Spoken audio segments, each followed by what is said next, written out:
ಜಮ್ಮು ಕಾಶ್ಮೀರದಲ್ಲಿ 7 ಉಗ್ರರು ಮಟಾಶ್ ಆಗಿದ್ದಾರೆ ಅನ್ನುವಂತಹ ಅಪ್ಡೇಟ್ ಸಿಗ್ತಾ ಇದೆ. ನೋಡ್ತಾ ಇದ್ದೀವಿ ಒಂದೊಂದೇ ಅಪ್ಡೇಟ್ಸ್. ದಾಳಿಯ ಮಧ್ಯದಲ್ಲೂ ಕೂಡ ಉಗ್ರರು ಈ ಒಂದು ಸಂದರ್ಭವನ್ನ ಬಳಸಿಕೊಳ್ಳುವುದಕ್ಕೆ ಮುಂದಾಗಿದ್ದಾರೆ. ಸಾಂಬಾ ಜಿಲ್ಲೆಯಲ್ಲಿ ಭರ್ಜರಿ ಭೇಟಿಯಾಡಿದೆ ಸೇನೆ. ಮಿಸೈಲ್ ದಾಳಿ ಮಾಡಿ ಉಗ್ರರ ನೆಲೆಗಳನ್ನ ಉಡೀಸ್ ಮಾಡಲಾಗಿದೆ. 7 ಉಗ್ರರನ್ನ ಹತ್ಯೆಗೈದಿದೆ ಭಾರತೀಯ ಸೇನಾಪಡೆ. ಜಮ್ಮು ಕಾಶ್ಮೀರದಲ್ಲಿ 7 ಉಗ್ರರು ಮಟಾಶ್ ಆಗಿದ್ದಾರೆ. ಸಾಂಬಾ ಜಿಲ್ಲೆಯಲ್ಲಿ ಭರ್ಜರಿ ಬೇಟೆಯಾಡಿದೆ ಸೇನೆ. ನೋಡಿ, ಉಗ್ರರ ತಾಣಗಳು ಎಲ್ಲೆಲ್ಲಿವೆ ಅದರ ಕೊಲಾಪ್ಸ್ ಮಾಡುವಂತಹ ಕೆಲಸ ಕೂಡ ಭಾರತೀಯ ಸೇನೆಯಿಂದ ಆಗ್ತಾ ಇದೆ.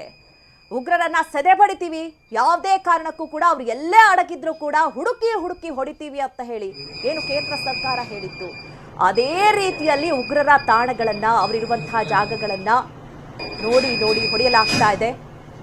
ಅಲ್ಲಲ್ಲಿ ದಾಳಿಗಳನ್ನ ಮಾಡಿ ಈಗಾಗಲೇ ಉಗ್ರರು 7 ಮಂದಿ ಹತರಾಗಿದ್ದಾರೆ ಎನ್ನುವಂತಹ ಅಪ್ಡೇಟ್ಸ್ ಕೂಡ ಸದ್ಯ ಸಿಗ್ತಾ ಇರುವಂತದ್ದು.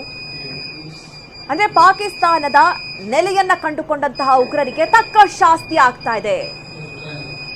ಅಲ್ಲಿಂದಲೂ ಕೂಡ ನುಸುಳುವಂತಹ ಪ್ರಯತ್ನವನ್ನ ಕೆಲ ಬಾರಿ ಉಗ್ರರು ಪ್ರಯತ್ನ ಮಾಡಿದ್ರು. ಅದಕ್ಕೂ ಕೂಡ ಭಾರತೀಯ ಸೇನೆ ಅವಕಾಶವನ್ನ ಮಾಡಿಕೊಟ್ಟಿಲ್ಲ. ಕಂಪ್ಲೀಟ್ ಆಗಿ ಹೈ ಅಲರ್ಟ್ ಅನ್ನ ಘೋಷಣೆ ಮಾಡಲಾಗಿದೆ. ಗಡಿ ಭಾಗದಲ್ಲಿ ಯಾವುದೇ ಕಾರಣಕ್ಕೂ ಯಾರೇ ಬಂದ್ರೂ ಕೂಡ ಅವರನ್ನ ಕಂಪ್ಲೀಟ್ ಆಗಿ ಚೆಕ್ ಮಾಡಿ ನಂತರವೇ ಬಿಡಲಾಗ್ತಾ ಇದೆ. ಇಂತಹ ಒಂದು ಸಂದರ್ಭ ಅಲ್ಲಲ್ಲಿ ಉಗ್ರ ನೆಲೆಗಳೇನಿದೆ ಅಲ್ಲೂ ಕೂಡ ಅಟ್ಯಾಕ್ ಆಗ್ತಾ ಇರೋದನ್ನ ನಾವು ಗಮನಿಸ್ತಾ ಇದೀವಿ.